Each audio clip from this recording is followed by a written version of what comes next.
BYU game, obviously, we're disappointed. Everybody that's an Aggie is disappointed, and a tough football game.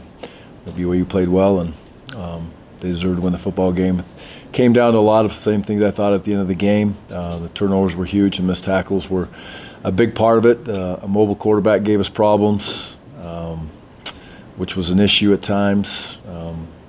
BYU made some big plays on the offensive side of the ball, and if we can, again, convert in the red zone, we get an opportunity, and just ball up a little bit on defense in the red zone. It's a different score. See if the outcome would have been different, but the score could have been different. But it was not. So we have to buckle up, dive in, and keep on grinding and keep on fighting. I know these kids will do that. They'll come back. They've already come back this morning. They'll come back this afternoon and get themselves prepared for another tough game against Fresno. Fresno State is an athletic team, as always. They've had some solid games as they've gone through the year, obviously, and have continued to battle just like we're continuing to battle through the year. We're in very similar spots, and they're last year's champions, and so they have a good football team, and they understand how to be able to win football games. We've got to get on an airplane and fly over there and play them in that spot over in Fresno on their home court. So that's a great opportunity, and we look forward to getting back to work here in the next couple hours. And we got 4 of those left, and that are all guaranteed. And we'll see what we can get done to make that move on to another one as we go through time. But we're in the fight, we're in the race, and our kids, I know they'll be excited to come back and battle, which they will. It's not hard because of the way we all take a BYU game to not forget that. You still. This is conference. It's more. In essence, maybe it's more important of something you're trying to do. That's hard to say. Yeah. The BYU game has obviously great importance. You grow up in a rivalry, and whatever side you're on it's huge. And to lose it stings. It hurts a lot, and you gotta sit and you gotta stare at that empty spot where the wagon wheel is supposed to be for a whole year. And that's sports. That's what we signed up for, and is that the way we want it to be? Absolutely not. So we'll you have to be able to, again, move on and get to the next game. But it stings. It stings bad. It's a tough deal. There's always a little bit more that goes into a rivalry game, and I think anybody that says that there's not, then you either need to understand that it is a little bit more important, or your feelings are wrong, I guess, one of the two. But to get back to where we are, we're 3-1 in conference, and we're battling ourselves to be in a position. We got to go on the road and play well, which we've done in the past. We've beat some, very, very good San Diego State team on the road, and they proved to be that as they've moved through the year. So opportunities will be there. The Aggies need to continue to work to grow and develop, and there was some good signs in that game, and there was some signs that weren't good. So we'll look to address them all and work to get better. With the poor tackling the past 2 weeks, what can you guys do as a coaching staff to improve that? I know that there's not a ton you can do in practice from a week leading into another game. Well, I think that there's a lot of things that you can actually do. There's opportunities to leverage the ball a little bit differently with the other defenders that are on the field. I always think it's important to look at the whole field. And what's getting you into those one-on-one tackling scenarios, those one-on-one tackling situations. You always want to try to make it be as a condensed field as you can with the other defenders on how they're leveraging and how they're moving themselves back into the field on the defensive side. And at times that can improve. You can improve angles, even if you're not really physical and you're tackling and you're getting guys down to the ground, and that's a big part of it, obviously. But there's more to it. There's the point to where the tackle takes place that I think you can strive to improve on as you work through practice, and then there's times when you need to actually lay your hands on people and wrap them up, and sometimes to the ground, and sometimes just to get into the position to physically be able to take them to the ground. So there's things we can work on. It's disappointing, and we need to. Bottom line, we need to coach it better. That's always been my philosophy. When something's not good, we need to look at it and take responsibility, and the kids will too, and we'll make sure they do. We'll work on it. Is that the biggest thing you see defensively then, Gary, the last 2 weeks, really? Oh, yeah, it's I mean, you can't be happy with anything. Right? No. There's a lot that goes into that, and I think it'd be a cop out sitting here in any way, shape, or form as a coach to just sit there and say, oh well, if the kids tackle better, I mean, our scheme's perfect, we're great coaches, and we just got to tackle better. That's not the case.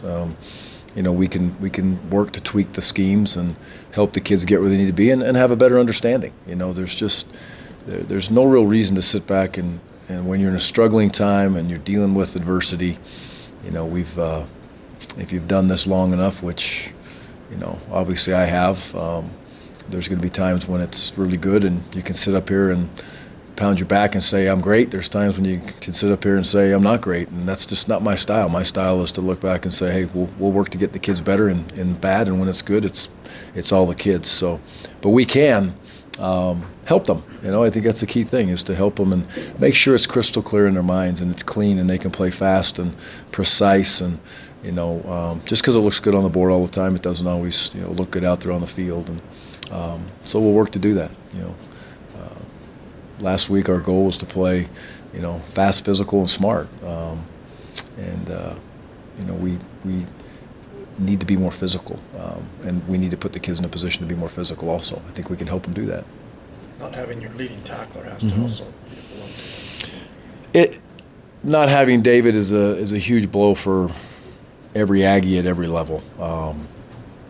It is what it is, but it's hardest for him. Trust me, it's the hardest for the kid. He'll go through it, but it's a devastating blow to a young man to be in that spot. And as a player, I had 2 half a seasons taken away from me, and it's tough. So the key is to help him, and then help the young guys that are playing. We need to continually help Elijah and help AJ get better and work out there as a unit, and make sure that Kevin doesn't feel like he has to just take care of a freshman all the time and get him lined up so that Kevin doesn't do his job as well as he can do his job. So it's a big blow. Our kids you need to pick it up where it is and go from there. I think I said it earlier today on an interview. I think we lost David now, and I don't think it's fair to Fua if we just forget about Fua, because he wasn't there the first game of the year. So if we're talking about guys who've been gone for the year that are great players, Fua has to be mentioned in that spot also. Not as an excuse because we lost him. That's where we're at and the way we're playing. But I think it's in fairness to Fua to recognize him as a great player that was with us and is no longer with us as David is now. Coach, the Fresno offense has been pretty balanced the last 2 years. Are they balanced this year in regards of the ratio of pass and run, or is it more heavier on the other side? What have you seen of their offense? On tape, it's very, it's balanced. It's a good attack. He's a heck of a coach. He does a great job of, coordinating the defense and running a football team. Has had a lot of years' experience doing it. So they want to be balanced. They want to be, cause you some issues with formations and different scenarios, what every good offensive coordinator does, and they have their plan. And they've done a good job with that for years. From what I can see, I haven't watched a bunch of years in the past lately, but I've watched enough to go back over the summer to see that they want to physically run the football, and they want to stretch the edges of the defense and make sure that they force you to hone in on the fly sweep and some different things that come with it, and then they throw the ball vertically. So they do a good job of using the whole football field, which a good offense does. Their quarterback was mobile last week. You talked about handling a mobile quarterback. He had a really good running game against Milwaukee. Yeah. He's a mobile guy. He can get out. He's very smart. Say much like the 2 young men we faced last week. They're savvy, smart football players. They make good decisions. They're not going to cost their team.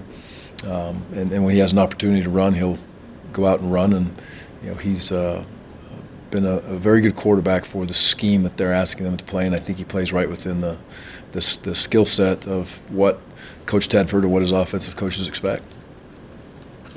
Let's see, the receivers, Pope is one, and then the running back, Rivers, and the quarterback are kind of their offensive guys. I don't know if I'd say that. I think there's some tight ends that are really talented, that have done some good things for them, and they roll a bunch of guys through there.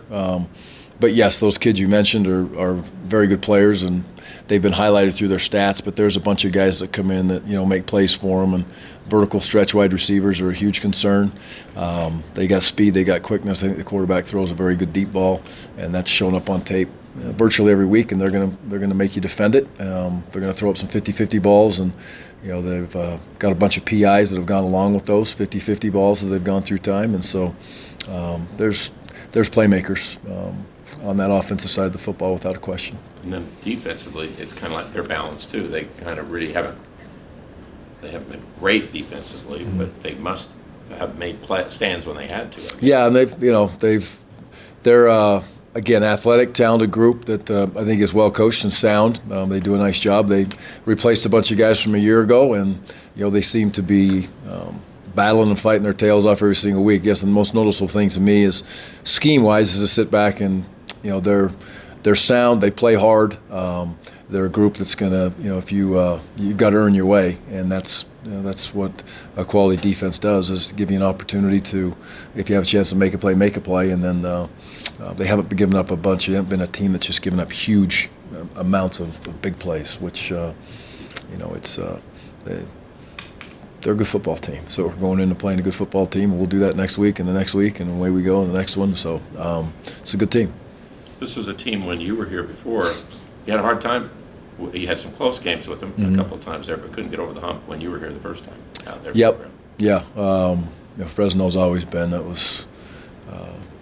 They're going to be who they are. You get an identity of a team and what their position is, and physical, tough, athletic, and I think they're very, very well coached. And you don't win a championship a year ago and be where they were and not be have a great group of kids that are very talented and have good coaches.